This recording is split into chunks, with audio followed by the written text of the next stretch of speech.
देखी कैलाश पर्वत पे भोले बाबा गहरी नींद में सुतल बानी। बिहान हो गिल बा ए भैया। माता पार्वती जी कैसे भोले बाबा की जगावत आनी। भाव बा कुहू कुहू बोले ले कोयलिया सगरो सोर होता।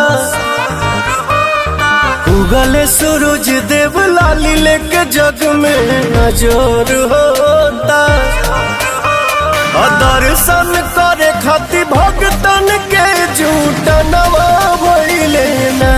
ए भोले बाबा खोली ना हो नया नवा अब बिहार